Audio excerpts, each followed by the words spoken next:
Bismillahirrahmanirrahim. Assalamualaikum warahmatullahi wabarakatuh. Selamat datang kembali di channel Adi Setiawan, dan kali ini kita akan membahas salah satu distribusi Linux yang sangat menarik, yang mana ini adalah salah satu distribusi Linux tertua yang pernah ada. Ini adalah OpenSUSE. Untuk mendapatkan informasi lebih lanjut tentang OpenSUSE, Anda bisa mengunjungi website resminya di opensuse.org. Ya, untuk cara bacanya OpenSUSE atau OpenSUSE, tolong saya dikoreksi. Dan di opensuse.org ini ada keterangan The Maker's Choice for Sysadmins, Developers, and Desktop Users. Ya, dan ada dua versi OpenSUSE yang bisa kita pilih. Yang pertama ada Tumbleweed. Di sini informasinya, get the newest Linux packages with our rolling release, fast, integrated, stabilized, tested. Dan yang kedua ada Lib, get the most complete Linux distribution with OpenSUSE latest regular release version. Jadi basically ini ada dua versi. Yang pertama Tumbleweed yang sifatnya rolling release, jadi karakternya mirip seperti Arch Linux yang kalau ada package baru ya dia akan rilis versi yang baru juga, tapi tetap stabil. Kemudian yang kedua ada versi rilis reguler ala-ala Ubuntu, barangkali setiap berapa waktu periodik sekali dirilis, itu adalah versi yang lib. Ya, masing-masing punya plus minus sesuai dengan kebutuhan dan selera Anda. Kalau Anda mencari yang always new, ya maka installah yang Tumbleweed. Kalau Anda mencari yang stabil, dukungan jangka panjang, ya Anda bisa memilih yang versi libnya. Di video kali ini sendiri saya sedang menginstal atau sudah menginstal OpenSUSE yang versi Tumbleweed, karena di versi Tumbleweed ini saya akhirnya merasakan kernel 6.0 yang terinstall di laptop saya. Ya, jadi seperti itu. Kalau yang lib tentu saja akan lebih stabil barangkali, tapi karena saya ingin mendapatkan yang terbaru terlebih dahulu, saya pilih yang Tumbleweed. Dan untuk Anda yang ingin mendownload yang versi Tumbleweed ini, untuk offline image-nya ukurannya sekitar 4,4 GB, dan ini mode harus diinstal terlebih dahulu. Jadi pastikan Anda sudah mendownload installernya 4,4 GB, kemudian Anda siapkan USB drive, lalu pakai aplikasi semacam Balena Etcher untuk membuat installernya, dan Anda siap untuk melakukan instalasi OpenSUSE. Dan kita perlu tahu juga dari sisi popularitasnya, berdasarkan website distrowatch.com, OpenSUSE ini cukup stabil di posisi 11. Ya, dulu ketika 2009-2010 ketika saya awal-awal mengenal Linux, OpenSUSE itu pernah di posisi 2 kalau tidak salah. Ya, zaman Fedora, OpenSUSE, Linux Mint ada di atas semua, termasuk Ubuntu tentu saja. Tapi sekarang sudah di posisi 11, tapi tetap stabil ada di nomor-nomor itu. Dan di informasi detailnya kita bisa mendapat informasi lebih lanjut. Ya, distribusi ini aslinya dari Jerman dan merupakan community program yang disponsori oleh SUSE Linux Enterprise. Jadi kalau saya tidak salah, ini model rilisnya seperti ada Red Hat, Enterprise Linux, dan ada Fedora dan CentOS. Red Hat menyponsori Fedora dan CentOS, sementara SUSE Linux Enterprise menyponsori OpenSUSE.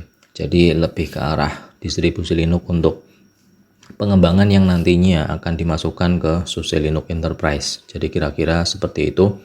Kemudian di sini ada juga perbedaan yang paling detail antara versi Tumbleweed yang rolling release dengan yang regular release libnya. Release date ya ini 11 November kemarin, kalau yang libnya 8 Juni kemarin. Ya, tentu saja yang Tumbleweed akan membawa paket-paket yang lebih baru. Kemudian yang perlu kita perhatikan di sini, yang pertama default desktopnya ada beberapa pilihan, karena pada saat menginstal OpenSUSE kita bisa memilih mau KDE, GNOME atau yang lain di installer yang 4,4 GB itu. Kemudian untuk package manajemennya, OpenSUSE ini alirannya mirip seperti alirannya Red Hat, jadi menggunakan RPM. Dan RPM ini secara dukungan software tidak kalah dibandingkan dengan APT milik keluarga Debian dan Ubuntu.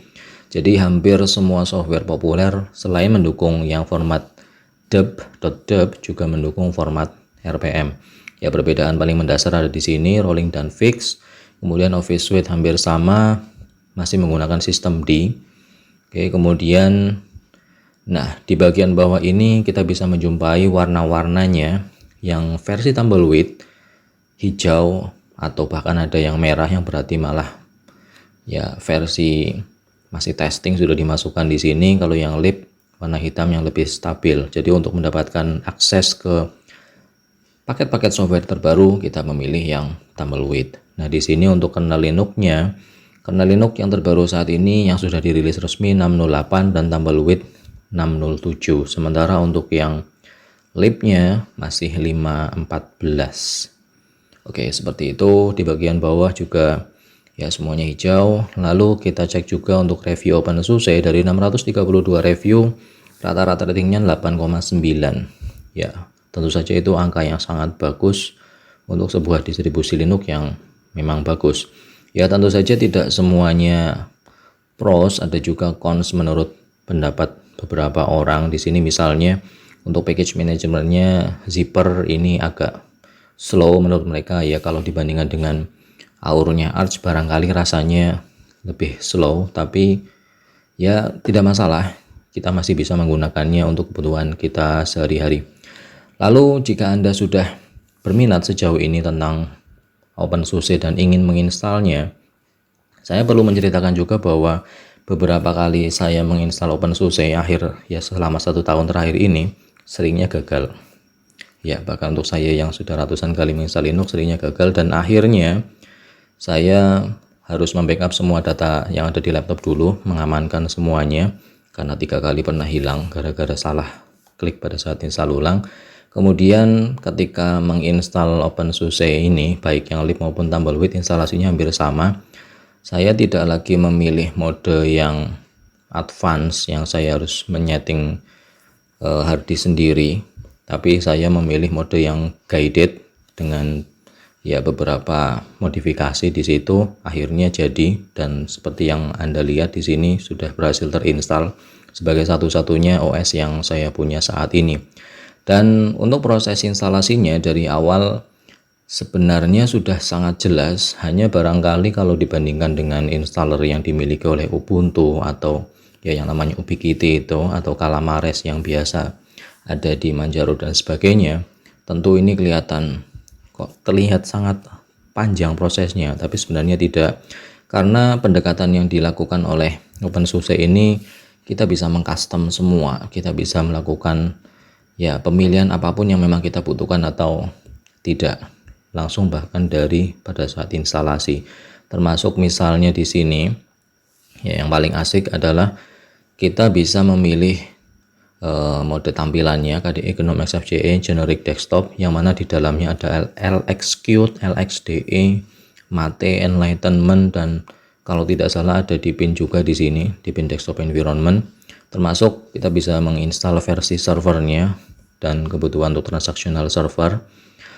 Lalu, nah di partitioning ini biasanya kalau saya menginstal Ubuntu dan yang lain-lain saya pilih expert partitioner, tapi ternyata ya yang saya lakukan masih salah juga. Akhirnya terakhir saya pakai guided setup dan jadi yang perlu diperhatikan di sini ada bootev juga yang dibutuhkan oleh OpenSUSE, termasuk untuk partisi sebagai rootnya direkomendasikan oleh OpenSUSE pakainya BtrFS ya, bacanya BTR, B3, Better ya, seperti itulah. Tapi karena saya tidak membutuhkan fitur snapshot atau backup di level partisi ala BtrFS, saya masih pakai ext4 ya, karena saya tidak hobi mengembalikan sistem saya ke versi sebelumnya, karena hobi saya install ulang ya. Jadi seperti itu.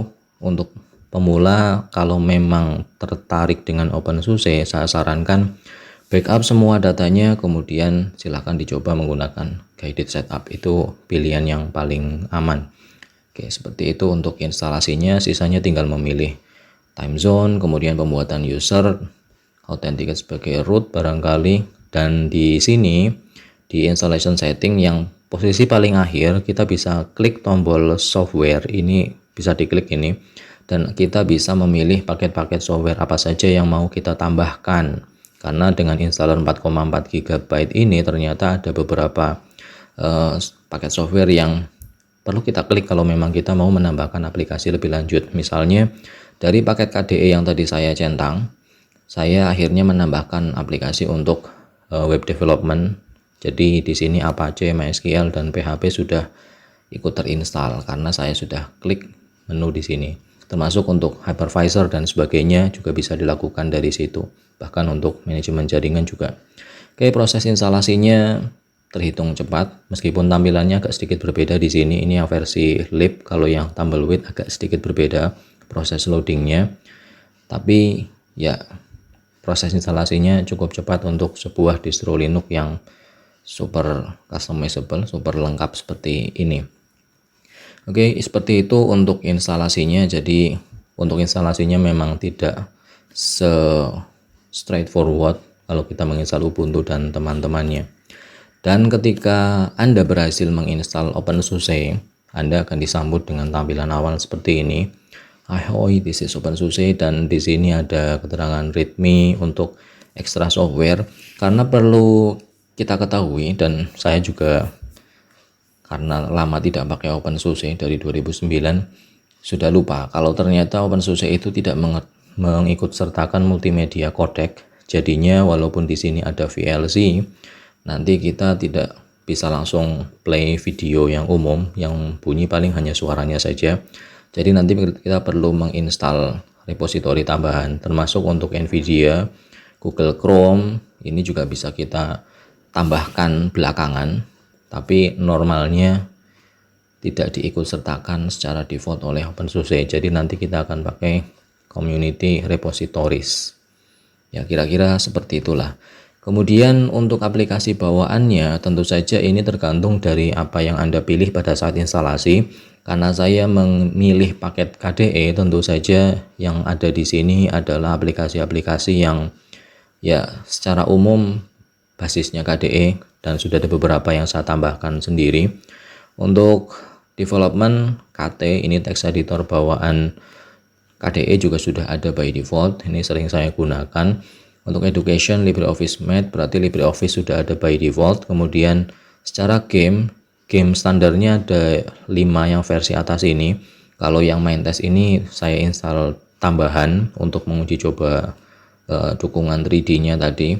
Kemudian untuk grafik ini juga normalnya hanya LibreOffice, Ocular dan Scanlight serta game Gwenview. Kalau game ini ada karena pada saat instalasi saya juga mencentang opsi untuk grafik. Tapi tanpa itu pun kita bisa menginstal game dengan cara mudah setelah proses instalasi. Kemudian untuk internetnya, default browsernya awalnya adalah Mozilla Firefox. Kemudian karena OpenSUSE juga mendukung format RPM dari web Google Chrome-nya resmi, ada format RPM juga selain format .deb yang biasa saya install untuk keluarga Ubuntu dan Debian, maka saya install ini secara manual. Saya download file installernya secara manual, kemudian diinstal melalui terminal. Untuk sisanya ada Gmail, Conversation, Getty-Nav, PIM, Shift Editor, dan Tiger VNC untuk remote desktop viewer. Untuk multimedia, defaultnya hanya ada VLC Media Player, tapi yaitu belum lengkap multimedia codecnya, jadi harus kita tambahkan sendiri. Lalu simple screen recorder ini saya tambahkan secara terpisah, dan ya saya tadi sempat mencoba menjajal beberapa video player lain alternatifnya VLC, termasuk Celluloid yang memang spesifik untuk GNOME, ternyata crash juga di KDE. Akhirnya saya install Haruna Video Player, ini lumayan tampilannya support dengan KDE, tapi akhirnya balik lagi ke VLC. Jadi ini hanya untuk coba-coba saja. Lalu untuk Office di sini ada address, email, kontak, organizer tadi sudah kita ulas, dan tentu saja ada LibreOffice terbaru di sini 7.423, dan yang keren adalah LibreOffice-nya dari sananya sudah membawa artwork-nya OpenSUSE. Jadi ketika tadi splash screen-nya jalan, ya ini ada logo OpenSUSE di situ. Karena kalau di distro lain umumnya tidak ada. Kemudian untuk fontnya di sini by default tentu saja belum ada Microsoft Font, tapi akhirnya saya tambahkan juga. Hanya saja cara installnya sedikit berbeda dari biasanya kalau saya pakai keluarga Ubuntu atau Debian, sudo apt install mstt core font. Di sini perintahnya sudo zipper install fetch ttf fetch ms ttf fonts atau apalah itu, saya agak lupa ya, tapi intinya bisa kita tambahkan sendiri font Microsoftnya. Lalu di bagian setting, normalnya ini adalah bagian setting yang hampir sama seperti kebanyakan distro Linux, tetapi di OpenSUSE ini ada satu software yang eksklusif atau memang dikembangkan oleh SUSE dan OpenSUSE, yaitu YAS, Yet Another Setup Tools kalau tidak salah itu, dan isinya ini adalah sebuah aplikasi untuk melakukan control center untuk melakukan manajemen pada sistem yang kita miliki. Bahkan tidak cuma sistemnya, termasuk jaringan, security, dan yang lain-lain pun bisa diatur dari sini. Ya misalnya kita mau menambahkan software, kemudian pengecekan media, melakukan online update, software management alias menambahkan aplikasi baru, kemudian menambahkan repository, ini juga bisa kita lakukan. Karena untuk menginstal multimedia codec kita perlu menambahkan Pacman Essential Repository. Tapi caranya gampang, tinggal klik add saja, nanti kemudian pilih yang community repository, lalu di sini akan ada tampilan Pacman yang bisa Anda centang. Ini karena sudah saya pilih jadi tidak muncul di sini. Termasuk kalau Anda yang menggunakan Nvidia graphic driver ya barangkali perlu mengaktifkan ini. Jadinya setelahnya Anda bisa menginstal aplikasi berdasarkan repo standar, termasuk repository yang community ini. Jadi setelahnya tinggal Anda jalankan saja perintah untuk menginstal codec dan sebagainya. Lalu untuk pengaturan hardware ada sistem keyboard, printer, scanner, sound, kemudian ada sistem bootloadernya, datetime, language, network setting, partitioner, service manager, sysconfig. Tadi sempat saya bermain-main dengan bootloader. Di sini ketika saya menginstal game Minetest, ya by default dia tidak mau jalan karena sistem saya terbaca tidak mendukung 3D acceleration atau semacam itu. Kemudian saya tambahkan no mode set di sini dan tinggal reboot jadi ya pengalaman saya seperti itu, tapi akhirnya saya kembalikan lagi karena itu hanya untuk testing. Lalu untuk network service di sini ada HTTP server, hostname, pengaturan hostname, NTP proxy, Samba server, ya ini untuk Anda yang ranahnya jaringan tentu lebih paham. Kemudian di security ada App Armor, Firewall, Security Center dan sebagainya. Virtualization juga kita bisa menginstal SAN atau KVM. Lalu ada configure host for virtual machine migration dan sebagainya, termasuk vendor driver. Itu baru yang di atas, sisanya ini pembagian tentu yang lebih spesifik ya. Ya, kira-kira seperti itu. YAS sebenarnya ini adalah control center pada umumnya, tapi memang didesain oleh OpenSUSE dan spesifik ada di keluarganya SUSE atau OpenSUSE. Ya ini ciri khasnya mereka. Kemudian di sisi lain selain YAS, di sistem ya kita akan mendapatkan aplikasi-aplikasi bawaan yang identik dengan KDE, Arc, Discover untuk menambahkan aplikasi baru, file manajernya Dolphin, kemudian ada info center untuk Anda yang ingin melihat sistem yang sedang saya jalankan. Ini OpenSUSE Tumbleweed 2022-1107 ya, yang terbaru tadi 11.11 kalau tidak salah. KDE Plasma versionnya 526, frameworknya 599, Qt 515, kernel version 6.07 dan ini berjalan di Core i5 dengan RAM 12 GB. Tapi terbacanya 11,6 GB. Oke, sistemnya kira-kira seperti itu. Kemudian yang lain yang menarik di sini ya sama sih. Untuk menambahkan aplikasi baru kita bisa menggunakan tadi YAS Software Manager, masuk sebagai root. Kemudian kita bisa memilih aplikasi yang ada dan ini ada proses sinkronisasi dengan repositorinya tadi. Ya tergantung koneksi yang Anda miliki. Koneksi saya sedang agak slow, kayaknya selalu slow ini. Ya di sini kita bisa menambahkan aplikasi-aplikasi baru dari repositori yang tadi ada. Jadi prosesnya ya mirip seperti cara menambahkan aplikasi kalau di aplikasi Ubuntu, di Linux Ubuntu. Hampir sama, cuma ini YAS. Kemudian selain menggunakan YAS Software Manager ini, kita bisa menggunakan Discover tadi, yang mana Discover ini adalah software manager untuk distro Linux yang menggunakan KDE, jadi caranya hampir sama. Lalu cara yang ketiga, ya tentu saja sambil belajar menggunakan Linux, kita menggunakan konsolnya. Perintah normal untuk menjalankan instalasi aplikasi baru, sudo zipper, kemudian install nama aplikasinya. Nah, misalnya NeoFetch. Masukkan password, dan karena sudah terinstall, jadi ini sudah terinstall di sistem saya, tidak jalan lagi. Dan untuk menjalankannya, oke, seperti itu. Jadi sudo apt install sekarang jadi sudo zipper install. Nah, selain menggunakan zipper, ada beberapa cara yang lain, salah satunya menggunakan op.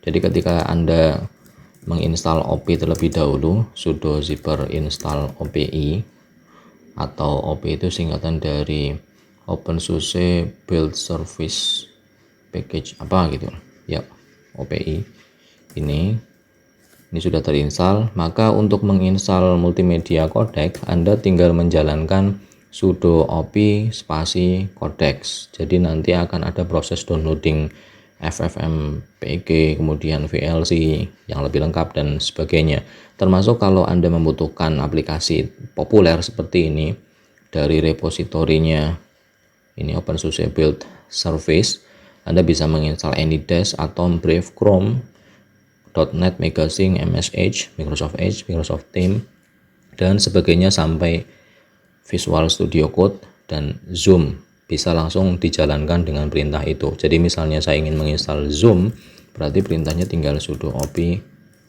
Zoom. Ya, do you want to install Zoom from zoom.us? Ya, tinggal yes saja, selesai. Oke, itu cara kalau lewat terminal. Tapi kalau selama aplikasinya support dengan format RPM, maka saya akan cenderung mendownload dari website resminya. Jadi misalnya untuk Visual Studio Code, ya tinggal saya jalankan saja perintah ke alamat Visual Studio Code. Kemudian di sebelah kiri ini ya ada format .deb, ada format .rpm. Ya, selama formatnya ada RPM, Red Hat Fedora, dan OpenSUSE, maka kita bisa menginstal aplikasi ini dengan cara yang mudah. Jadi didukung secara resmi, dan cara menginstalnya kalau lewat terminal berarti perintahnya seperti ini. Sudo rpm -i nama aplikasinya, misalnya code bla bla bla .rpm. Ya. Jadi sudo rpm -i untuk install, kemudian nama aplikasinya yang berekstensi .rpm. Jadi untuk instalasinya seperti itu. Dan sambil melihat layar, ada notifikasi di sebelah kanan bawah, software update-nya ada 220, dan ya karena ini tumbleweed, jadi ya memang seperti itu, selalu ada updatean terbaru layaknya kalau kita menggunakan keluarga Arch Linux. Oke, itu untuk menambahkan aplikasi baru. Dari sisi kustomisasinya, yang pertama perlu kita cek adalah di bagian appearance-nya. Di sistem setting ternyata secara appearance ini hanya ada satu tema bawaannya OpenSUSE yang sedang aktif saat ini, modenya light. Jadi kalau untuk mode dark ya kita pakai breeze dark, dan breeze yang lainnya juga tersedia. Lalu untuk wallpapernya di sini yang agak disayangkan hanya ada satu, ini dua tapi sama saja ya. Jadi yang nanti perlu dilakukan adalah mendownload wallpaper baru, tapi wallpaper yang ini juga sudah menjadi ciri khas kita pakai OpenSUSE ya. I use OpenSUSE by the way, seperti itulah. Nah, sampai tahapan ini OpenSUSE ini cocoknya untuk siapa? Tadi di websitenya OpenSUSE ini akan sangat cocok untuk Anda yang bergerak di bidang sysadmin, programmer barangkali, kemudian atau Anda ingin mengelola server, jadi Anda bisa menggunakan ini.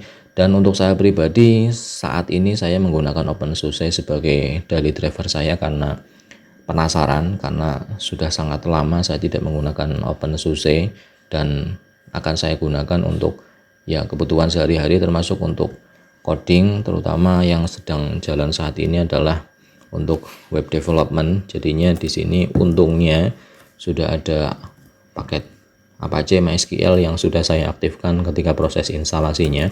Tapi untuk coding yang lain ya tentu saja sudah tersedia, dan tentu saja juga bisa Anda tambahkan sesuai dengan kebutuhan yang Anda perlukan saat ini.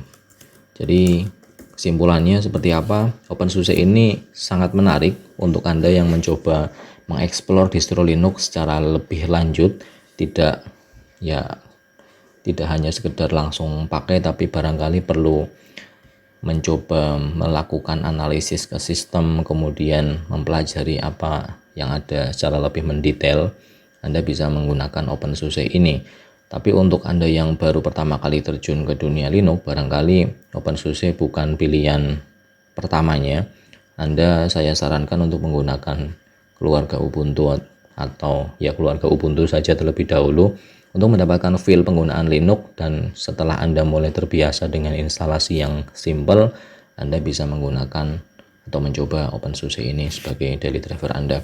Dan satu lagi yang paling keren itu adalah komunitasnya OpenSUSE. Jadi kalau Anda akhir-akhir ini mencermati komunitasnya OpenSUSE, baru saja berlangsung acara ya konferensinya kalau tidak salah. Jadi ini salah satu distro Linux dengan komunitas yang paling aktif di Indonesia saat ini, sudah 15 tahun. Jadi ketika Anda menggunakan OpenSUSE, Anda tidak akan merasa sendirian. Ya, seperti itu saja review saya tentang OpenSUSE yang versi Tumbleweed, dan untuk libnya hampir sama sebenarnya. Semoga bisa bermanfaat. Saya akhiri video ini. Assalamualaikum warahmatullahi wabarakatuh.